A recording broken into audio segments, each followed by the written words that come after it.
Kabanata 16. Nandito na sila. Napangiti si Zephyr, iniisip kung makakapagpahinga na ba siya.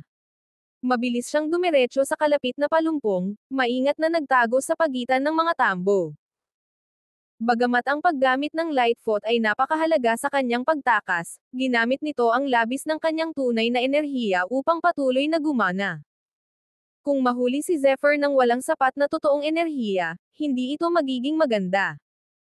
Isang mabilis na hiwa ng kumikinang na liwanag ang bumungad sa mga mata ni Zephyr, na sinundan ng pagbitak ng balat, at paghagupit ng mga baging. Ang isang malaking puno ay nahulog, at bago ito tumayo ay isang nasa katanghaliang gulang na lalaki, ang mga kamay ay nakapulupot sa hawakan ng isang matalim na espada. Sa kanyang likuran, 9 na iba pang lalaki ang sumunod, mga mukha na puno ng pagnanasa sa dugo. Linus. Napaisip si Zephyr pagkatapos niyang i-scan ang buong crew bago tuluyang tumahimik ang tingin niya sa lalaking nagputol ng puno. Si Linus ang pinakadakilang underling ni Puck, isang manlalaban na may napakalawak na kasanayan, isang lakas ng level 7. Sa aking kasalukuyang estado, malamang na maaari kong kunin si Linus, ngunit ang laban sa 10 manlalaban ng sabay-sabay, tiyak na masisipa ko ang aking asterisk S. Hindi ko ito maaaring ipagsapalaran. Napaisip si Zephyr, nag-alinlangan saglit si Zephyr, bago siya lumipad na mas malalim sa kagubatan. Muling lumipad siya. Ayan na siya. Nang makitang lumitaw si Zephyr, agad na sinundan siya ng 10 crew. Isang sinag ng liwanag ang sumikat sa kagubatan, at pinutol ng matalim na talim ang malaking oak sa tabi ng Zephyr sa dalawa. Naiwasan ni Zephyr ang pananakit ni Linus, ngunit ang hitsura ng kanyang mukha ay nagbigay ng maraming mungkahi sa kung ano ang susunod niyang gagawin. You little she asterisk T, save your energy, you'll never escape. Sumuko ka na lang at tahimik ka, humingi ng tawad kay Master Puck, at baka buhayin ka pa niya. Sigaw ni Linus, niyugyug nito ang kaibuturan ni Zephyr. F asterisk sick of, Sagot ni Zephyr habang banibilasan niya ang kanyang Lightfoot technique, at nagmamadaling tumungo sa isang hill crop. Doon, ang kanyang destinasyon ang Feather Forest. Si Zephyr ay naging isang after-image at iniwan ang kanyang mga humahabol na nakatulala. The asterisk man 8, the little she asterisk T escaped into the forest. Nang makitang unti-unting nawawala ang after-image ni Zephyr, ang 10 humahabol ay nag-aalinlangan kung paano magpapatuloy. Linus, papasok na ba tayo? Tanong ng isa sa mga humahabol. Nakatitig silang lahat kay Linus, naghihintay ng sagot niya. Huwag kang tanga, Feather Forest yan dyan, puno ng halimaw at kung ano-ano pa. Mga hayop na mas malakas pa sa atin, hindi tayo makapasok. Sagot ni Linus na hindi. Hey, pumasok ang B asterisk starred na iyon, malamang hindi na siya babalik. Gayunpaman, para makasigurado, kailangan nating manatili dito ng ilang sandali, huminto siya, tumingin sa kagubatan. Sa loob ng kagubatan ay nanirahan ang isang dakilang hayop, isa sa mga pinakadakilang hayop sa mundong ito. Ito ay may kakaibang hugis, ngunit may iba't ibang kakilakilabot na kapangyarihan, tulad ng kidlat na hininga, o hypnosis. Sila ay malupit sa likas na katangian, kadalasang nagpapasaya sa mga sadistikong epekto.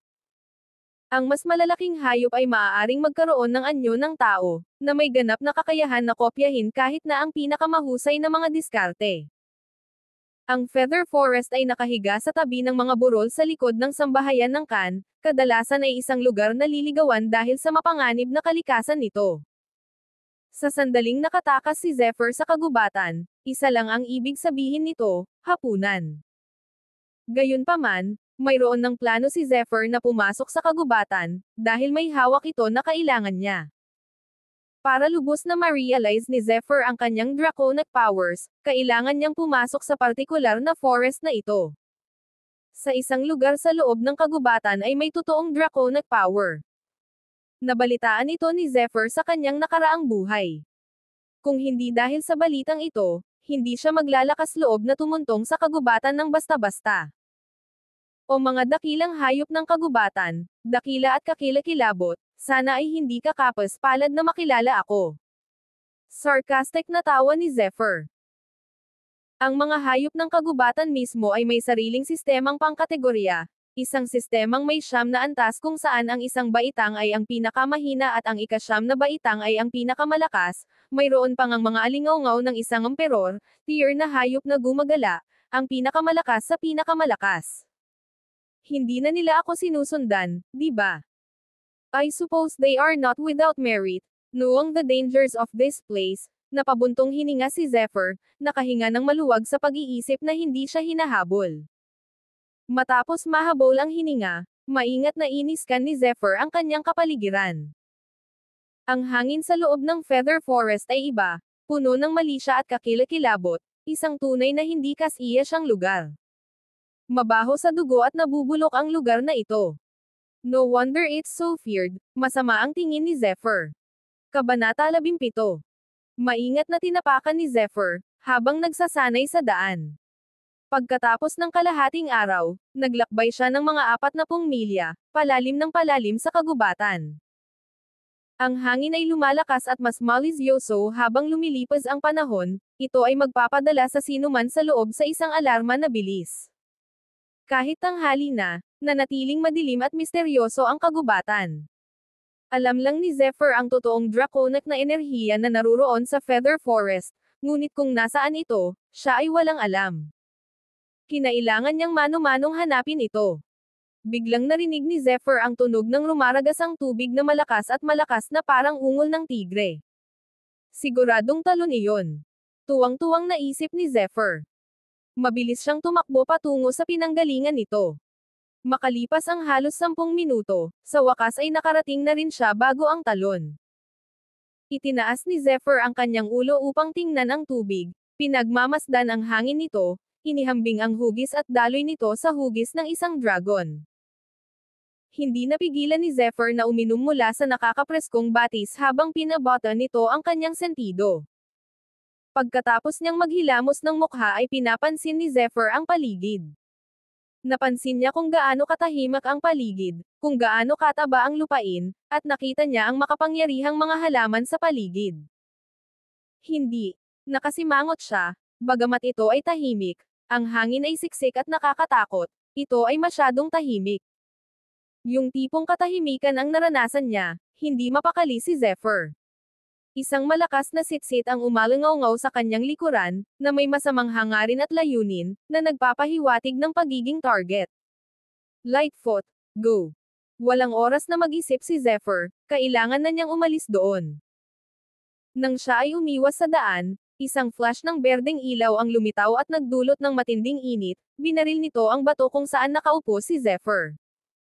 Kaagad, ang bato ay nabulok at naagnas, nagsiwalat ito ng isang bagong butas, habang ang berdeng usok ay umuusok. Grabing kamandag. Nang makita kung paano ito nakaligtaan ang pag-atake, isang malaking anino ang bumungad mula sa talon nang ihayag nito ang sarili kay Zephyr.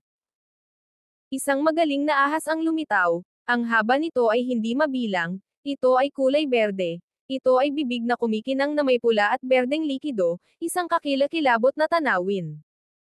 Isang hayop. Agad namang tumakbo si Zephyr.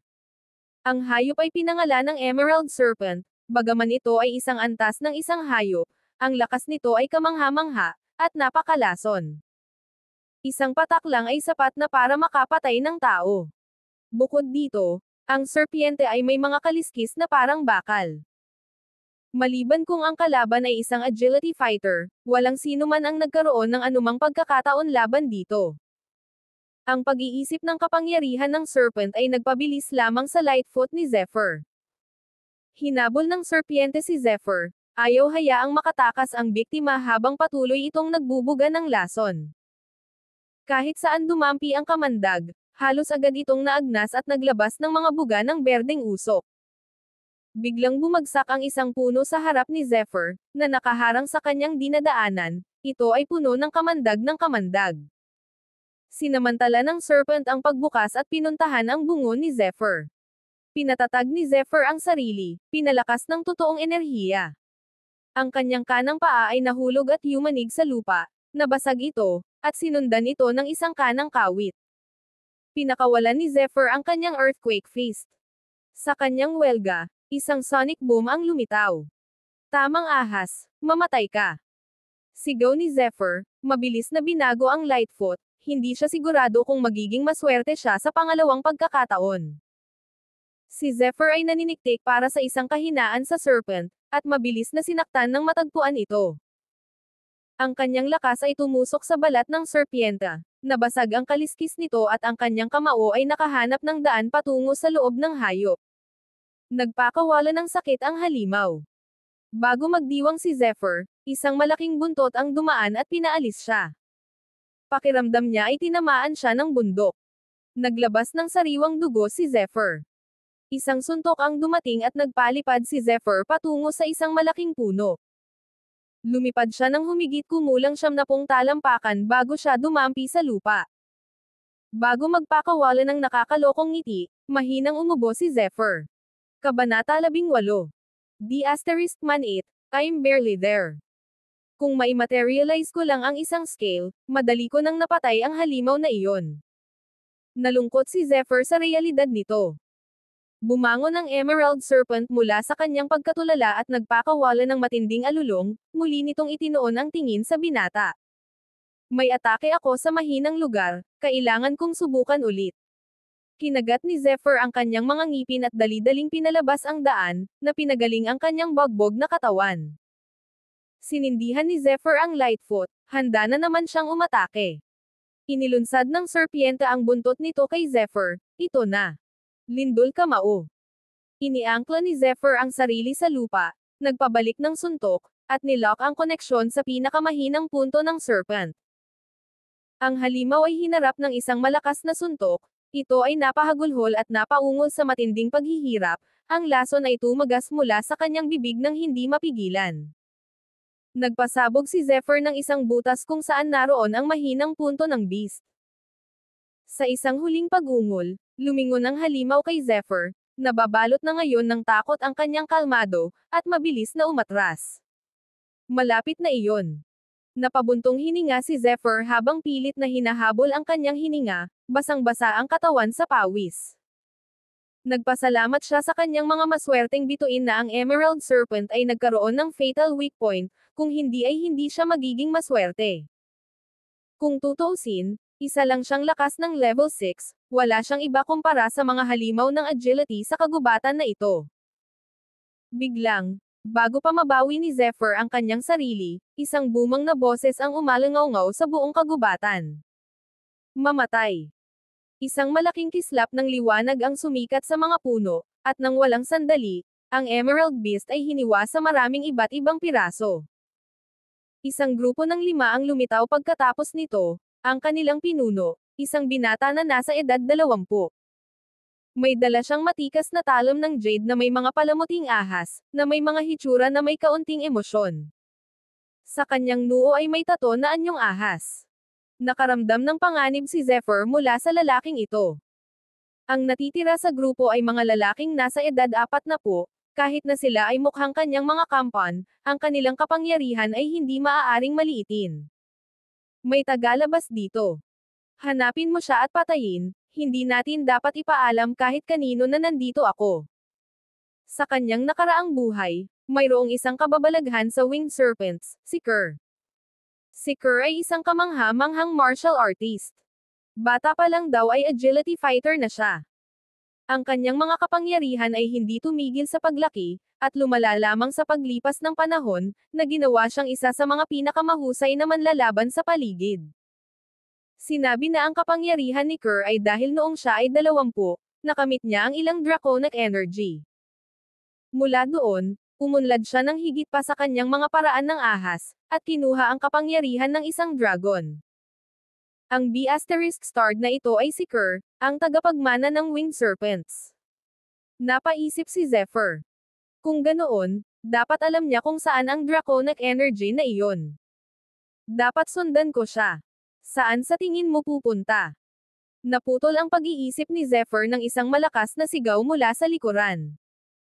Iniisip niya kung ano ang susunod na mangyayari. Kabanata 19. Bumalik si Zephyr para tumingin, nakita ang dalawang silhwete na sumasalubong sa kanya, ang kanilang tunay na lakas ay pumutok sa mga tahi. Ang mga silhouette ay naging malaahas na nilalang, at umiwas sa loob at labas ng paningin na may nakamamatay na layunin.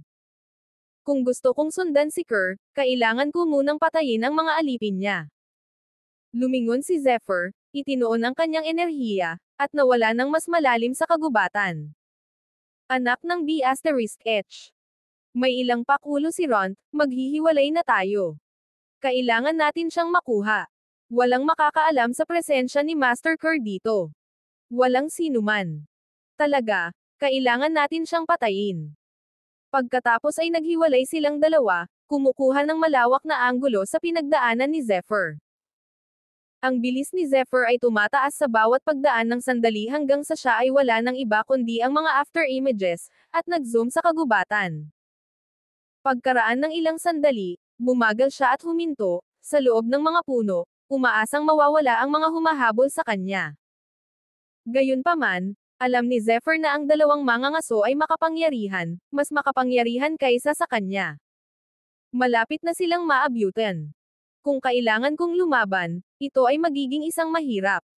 Gayunpaman, kung ako ay Atreus, hindi na ako gagaling. Nakakadismaya na naisip ni Zephyr. Pareho silang matigas, pero kung isa-isa ko silang gagawin, siguro kaya ko ito. Napakunot noo si Zephyr, bigla niyang naalala ang isang skill at nagpatuloy sa pag-invoke nito. Ha! Diyan ka na pala. Biglang palapit ng palapit ang isang masiglang tawa. Ang isa sa mga mangangaso ay nagpakita sa harap ni Zephyr, ang kanyang enerhiya ay nagpapakita ng sarili bilang isang ahas at kinuha ang silhouette ng isang cobra, na nakatingin kay Zephyr. Ano bang ipagyayabang? Hindi man lang ako tumakbo. Nakangiting sagot ni Zephyr. Bago pa man siya matapos, pinisil na ni Zephyr ang pag-atake. Hey, isang maliit na lakas ng anim ang nang-ahas na umatake muna. Aba, hindi ka ba suicidal? Nang makita ang hamon ni Zephyr, agad na iniba ng hunter ang kanyang himig.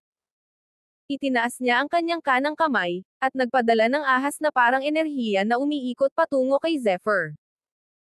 Isang malakas na sitsit ang umalangaw sa mga puno, ang enerhiya ng umaatake ay agad na pumalibot sa lugar sa isang mausok na simboryo. Earthquake Fist. Hindi umaatres si Zephyr, nagpakatatag siya, hindi siya umaatres.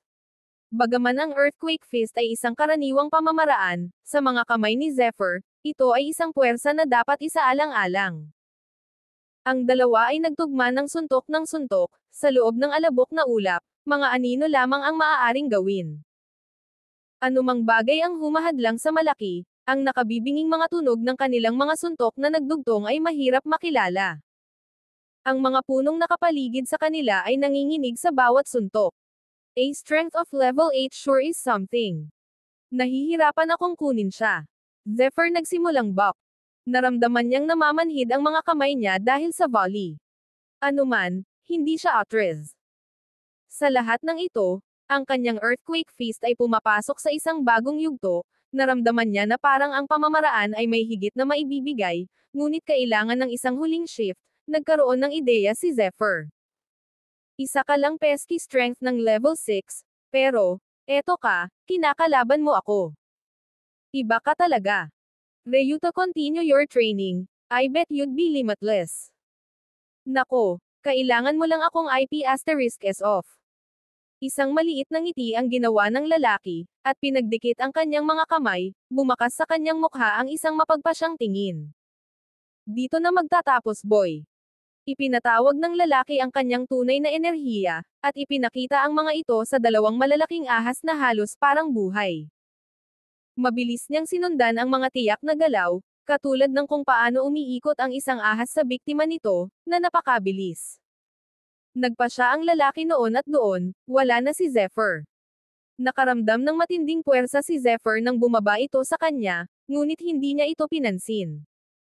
Sa kabila ng matinding pressure, ang kanyang isip ay kalmado, at ang kanyang puso ay matatag.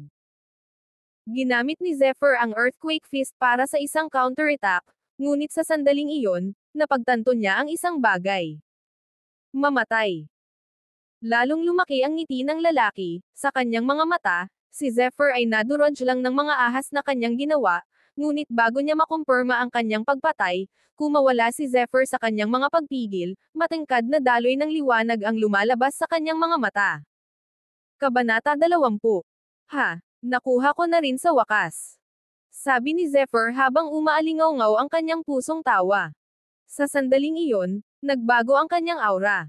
Madudurog sa lupa. Imposible. Mabilis na nagbago ang hitsura ng lalaki, hindi maintindihan kung paano naglalabas ng napakalakas na enerhiya ang mukhang peste na ito. Ang puwersa ay parang isang burol ang tumama sa iyo, at yumanig sa lupa. Ang tanging nakikita ng lalaki ay isang nakakatakot na kamao na dumarating sa kanya, at dala nito ang kapangyarihan ng Earth mismo. Dito na magtatapos.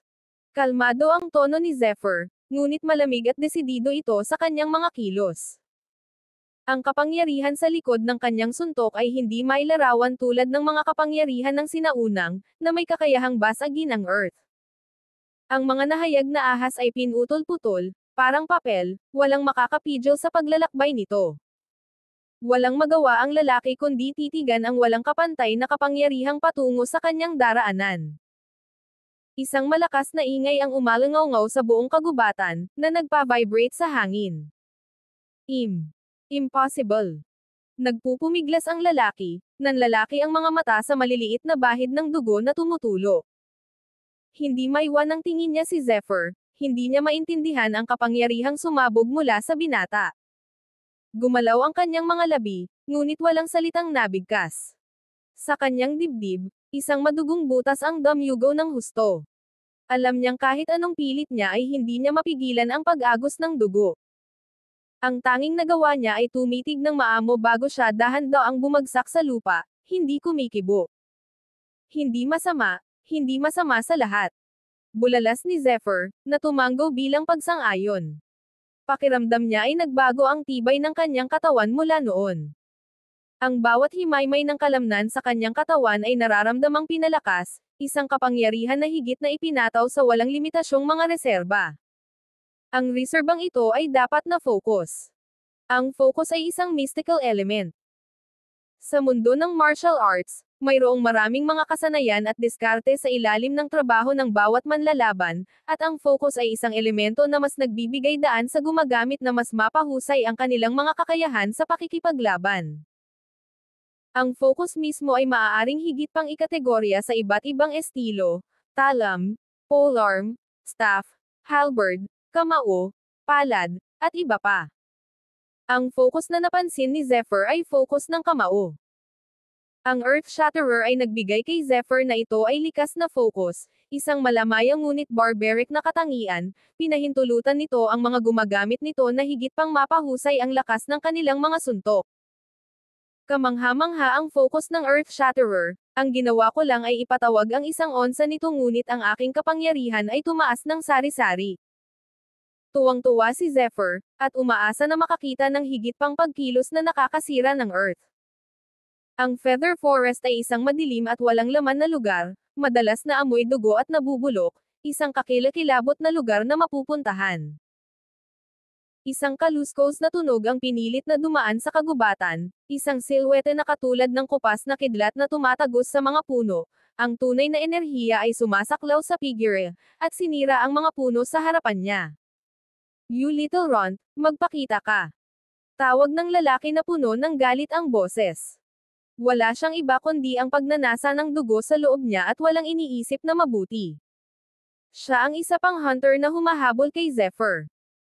Hindi niya gagawin ang parehong mga pagkakamali na ginawa ng kanyang kapareha, mas matagal niyang minamaliit ang kapangyarihan ng kanyang kalaban, kung tutuusin, bakas sa mukha niya ang pag-aalala. Sa loob lamang ng kalahating araw, nasaksihan niya ang kapangyarihang pinakawalan nitong lakas ng level 6 na manlalaban. Ang pag-iisip ng kanyang mga nakatagong kakayahan ay nagpadala ng panginginig sa gulugad ng mga ngaso. How on earth did this runt manage such powers? Paano siya nakakuha ng lakas para magawa ang mga ganoong gawa? Hindi napigilan ng lalaki ang pag-iisip tungkol dito, lalong nag-iingat ang kanyang isip. Sa mundo ng martial arts, tinatanggap ng karamihan sa mga tao na kahit na ang isa ay maaaring magkaiba sa isang antas ng kasanayan sa iba, ang kanilang mga kapangyarihan ay lubos na naiiba. Gayunpaman, nagtaka ngayon ang mga ngaso kung gaano katumpak ang konseptong ito. Ang isang lakas ng antas-6 ay nagtagumpay lamang sa isang lakas ng antas ng 8 nang hindi nahihirapan. Hindi lamang sila dalawang antas ang pagitan, kasunod ng status quo, ang isa pang mga ngaso ay dapat na madaling pinunasan si Zephyr. Ngunit hindi iyon ang nangyari. She asterisk T. Dapat akong magulat pabalik kay Master Kerr. Ang pagharap sa kanyang galit ay maaaring higit na kanais-nais kaysa sa kung ano man ang aking pangangaso. Isip niya habang mabilis na pumihit. Hindi pa siya lumingon, biglang lumitaw ang isang bahid ng enerhiya, na papalapit sa kanya. Nahaharap sa mas malaking pagsubok, hindi napigilan ng lalaki na maramdaman ang kanyang takot na tumaas sa loob niya. Humarap siya sa umatake, only to si Zephyr na papalapit sa kanya na nakataas ang kamao, malinaw ang intensyon ni Zephyr. F*6. Dinuraan ng lalaki ang nagngangalit na mga ngipin, at nagmamadaling umiwas sa kamao, mas alam niya kaysa sa tamaan ang ulo. C*N. Inilunsad ng lalaki ang kanyang counterattack, tinakpan niya ang kanyang sarili sa mukha ng isang ulupong, at sumugod kay Zephyr. Napabuntong hininga si Zephyr, hindi siya nagpatinag, sa katunayan, inayos niya ang sarili habang nagmamadaling sumalubong sa kanyang agresor. Madudurog sa lupa. Nagpadala siya ng isang malakas na welga patungo sa kanyang umaatake. Walang makakahadlang sa puwersang dumarating. Nakilala ang gayong hindi matinag na puwersa, ang mga ngaso ay natagpuan ang kanyang sarili na tulala kung ano ang susunod na gagawin, nagkataon, siya ay bumagal. Nagpalitan ng suntok ang dalawang mandirigma, bawat hakbang ay pinag-isipang mabuti, wala itong iniwan sa pagkakataon. Baka madiin ng kalaban nila ang kalamangan. Bago nagpadala ng buong puwersang pag-atake si Zephyr sa kanyang kalaban, sumigaw siya ng isang sigaw ng digmaan.